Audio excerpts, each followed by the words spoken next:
Obviamente, as declarações do Aras estimularam o PT a ressuscitar a CPI contra a Lava Jato. O mais empolgado já foi o Paulo Pimenta, que de manhã foi ao Twitter comemorar aí as falas do PGR. São extremamente graves e exigem medidas concretas. A Câmara deve imediatamente instalar a CPI da Lava Jato, que já foi lida, e aguarda a decisão do Rodrigo Maia para iniciar funcionamento. Bom, ao que tudo indica, o Maia parece disposto a, né? Aí vamos ver realmente o que acontece. E aí? Vídeo. É porque ele trocou. Sabe aquelas fichinhas do programa de segunda-feira? Sumiram. Agora ele me deu o papel de novo. Aí não dá. Quando eu estou tentando me acostumar com as fichas, né? Estou aqui dobrando o papel. É o vídeo sobre o quê? Ressurreição da CPI da Lava Jato. É o podcast do Diego. É o podcast do Diego Amorim. Solta o Diego Amorim. Olá, aqui é Diego Amorim, repórter do Antagonista em Brasília. Eu espero que você esteja bem. Dia bastante agitado aqui em Brasília, nos bastidores, com esses ataques todos que a Lava Jato vem sofrendo. Agora com essa nova investida aí, com essa nova ofensiva do próprio Procurador-Geral da República, Augusto Aras, que ontem à noite participou de uma live aí com advogados do PT e acabou aí escancarando mais uma vez, eu não vou nem dizer revelando, porque a opinião do Aras sobre a Lava Jato é conhecida desde a sua sabatina lá no Senado Federal no ano passado. Então hoje ele apenas, hoje não, né? Ontem à noite ele apenas reforçou o que ele pensa sobre a Lava Jato, como nós escrevemos mais cedo também aqui no site. Aproveitando isso, eu queria, nesse podcast de hoje, relembrar com você um assunto que há pouco mais de 2 anos movimentou bastante o site. Foi uma nota que eu dei revelando quem eram os signatários, né, quem assinou o requerimento de criação de uma CPI para atacar a Lava Jato. Era o ano de 2018, a campanha para as eleições estava se aproximando, e o PT, né, encabeçado ali na época pelo deputado Paulo Pimenta, ele vinha tentando criar essa CPI às vésperas das eleições para dar palanque para o lulismo, né? O Lula na época ainda era o candidato do PT, Fernando Haddad ainda não tinha se assumido o poste do presidiário, Lula estava preso em Curitiba na época. E também seria um espaço para atacar o Moro, o Sérgio Moro, a Lava Jato, aquela questão toda. Lembrando que o Moro ainda era juiz nessa época, no meio de 2018. Nós, então, revelamos no Antagonista a lista dos deputados que assinaram o requerimento de criação da CPI e, impressionantemente, no minuto seguinte em que essa nota foi para o ar, eu não me esqueço, meu telefone não parava de tocar, era muita gente ligando, deputados, assessores de deputados, chefes de gabinetes de deputados, e assim foi a tarde toda, a noite toda, o dia seguinte todo, o outro dia também, porque esses deputados queriam retirar os seus nomes, os seus apoios à criação da CPI da Lava Jato. Alguns deles me diziam mesmo, escancaradamente, pelo amor de Deus, tira isso, que eu não li direito esse requerimento, era esse o argumento. Eu não li direito, eu assino tudo que me pedem no corredor, eu não posso perder a eleição, eu sou a favor da Lava Jato e tal e coisa e tal.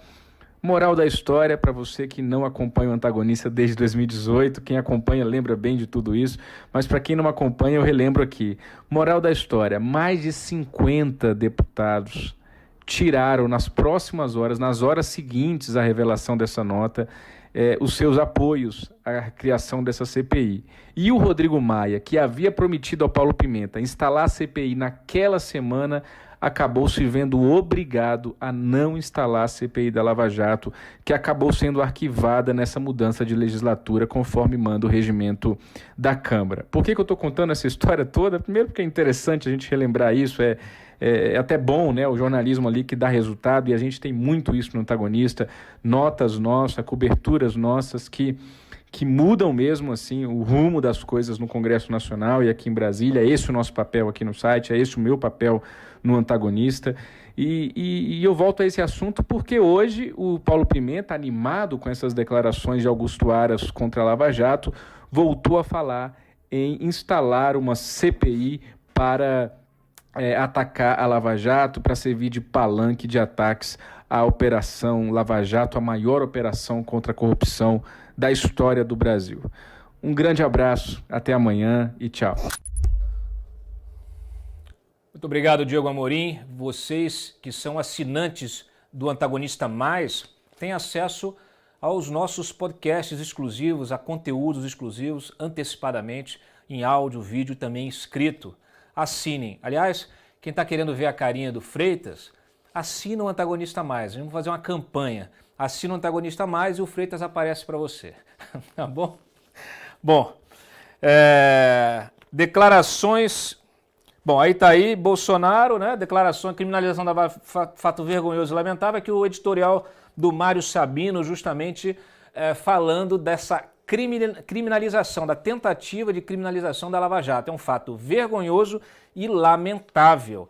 Depois de ser apunhalada pelas costas, né, com aquela baboseira dos hackers, a Lava Jato está sendo apunhalada pela frente. E muito poucos parecem importar-se com isso em meio à pandemia. Cada cidadão, obviamente, tentando salvar-se do naufrágio econômico.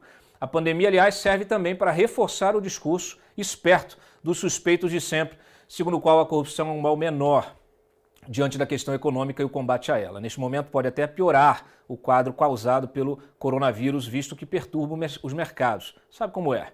Apunhala-se principalmente por meio da PGR, na figura do senhor Augusto Aras, que, verdade seja dita, nunca escondeu a sua ojeriza à Lava Jato. A sua intenção neste momento é impedir que a operação avance para o lado do judiciário e, ao que parece, tentar reverter condenações por meio da narrativa de que os procuradores obtinham delações por meio de chantagem e extorsão. Bom lembrar que nesta semana, dias atrás, o Dias Toffoli, a pedido do Augusto Aras, arquivou 3 investigações baseadas, que foram abertas pelo Edson Fachin, baseadas na delação do Sérgio Cabral e que atingiam justamente algumas figuras de proa do nosso judiciário. A Aras tem do seu lado ministros do STF e de outros tribunais, parlamentares que foram pegos em esquemas de corrupção, advogados que enchem as burras com o discurso hipócrita da defesa do Estado de Direito e, não menos importante, Jair Bolsonaro. O presidente não só escolheu Aras para chefiar a PGR, como buscou interferir na Polícia Federal para livrar o seu filho mais velho das investigações sobre o esquema da rachadinha no Rio. Depois que Sérgio Moro deixou o governo disparando, Bolsonaro o tornou um inimigo jurado de morte eleitoral, visto que é o único interesse presidencial é reeleger-se em 2022, contra tudo que dizia, e o ex-juiz da Lava Jato é eventual e forte adversário. Por este motivo, o enxovalhamento da força-tarefa em Curitiba interessa sobremaneira. Bolsonarismo, petismo, tucanismo e fisiologismo sem verniz ideológico nunca estiveram tão alinhados numa causa comum. Os suspeitos de sempre afirmam que a Lava Jato, saudada como patrimônio dos brasileiros, criminalizou a política, uma lorota sem tamanho, desmentida por suas excelências, os fatos. Fatos com F maiúsculo. Mas quem disse que a realidade conta alguma coisa em Brasília? No seu caminho sem o obstáculo das grandes manifestações de rua, com os cidadãos preocupados com a própria sobrevivência física e econômica, eles agora criminalizam abertamente a Lava Jato para que nada mude e tudo continue como sempre foi. É vergonhoso e lamentável. Na próxima, vou pedir para o Mário gravar, com a voz dele peculiar, até para que vocês possam ter um pouquinho aí da visão do Mário Sabino sobre a atual realidade política brasileira. E, olha só, não poderia ser mais simbólico. Tem o vídeo aí do Bolsonaro com a camisa do Corinthians. Nação corintiana, aqui ó, o nosso presidente Jair Messias Bolsonaro, ó, com a camisa do Coringão. Você vê? Isso que é lindo. É palmeirense, mas ele quer que todos os clubes tenham a liberdade de poder, fazer os seus jogos, poder trazer os craques de futebol de volta para o nosso país e abrilhantar o futebol. Presidente, que honra o senhor poder me receber aqui. Honra toda vez, Marcelinho. Legal. Obrigado aí. Camisa de time como troca de ministro, E como abandona também convicções eleitorais da sua campanha eleitoral, promessas eleitorais, tudo aquilo que o levou a estar onde está.